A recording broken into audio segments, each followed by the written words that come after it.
శ్రావణపల్లి బొగ్గు బ్లాకుల వేలాన్ని ఆపాలి ఆపాలి ఆపాలి. శ్రావణపల్లి బొగ్గు బ్లాకుల వేల పాటని ఆపాలి ఆపాలి. కేటాయించాలి సింగరేణికే మన శ్రావణపల్లి బొగ్గు బ్లాకులను అప్పగించాలి అప్పగించాలి. కేటాయించాలి సింగరేణికే శ్రావణపల్లి బొగ్గు బ్లాకులను కేటాయించాలి కేటాయించాలి. కేటాయించాలి సింగరేణికే శ్రావణపల్లి బొగ్గు బ్లాకులను కేటాయించాలి కేటాయించాలి.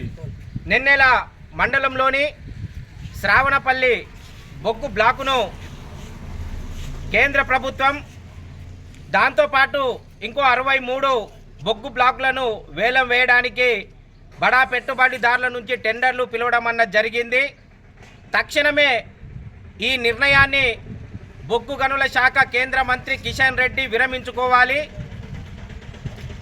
ఏదైతే సింగరేణి పైసలతోటి కొన్ని వందల కోట్లు ఖర్చు పెట్టి బొగ్గు నిక్షేపాలను వెలికి తీసిన తర్వాత ఆ బ్లాకులని ప్రైవేటు వ్యక్తులకు అప్పజెప్పడం అన్నది సింగరేణి ఈ తెలంగాణ ప్రాంతంలో సింగరేణి బొందబెట్టే ప్రయత్నమే అని సిపిఎంగా మేము భావిస్తున్నాం. ఇప్పటికైనా బొగ్గు బ్లాక్ వేలాన్ని నిలిపివేసి దాన్ని సింగరేణికి అప్పగించాలని, సింగరేణి కూడా దాన్ని ఓసీగా కాకుండా భూగర్భ మైన్గానే తీయాలని, ఆ చుట్టుప్రక్కల ప్రాంతంలో మధ్యతరగతి రైతులు అదేవిధంగా చిన్నకారు రైతులకు ఆ భూములని కోల్పోయే అవకాశం ఉంది ఓసీగా పరిగణనలోకి తీసుకుంటే.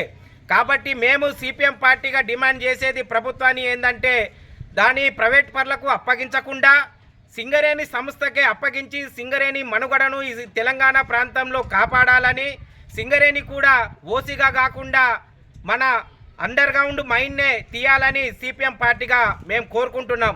లేని పక్షంలో రానున్న రోజుల్లో పెద్ద ఎత్తున కార్యక్రమాలు, నిరసన కార్యక్రమాలు చేపట్టి ఏదైతే శ్రావణపల్లి బొగ్గు నిక్షేపాలు ప్రైవేటు పరులకు అప్పగించకుండా అడ్డుపడతామని సందర్భంగా ప్రభుత్వాన్ని హెచ్చరిస్తున్నాం.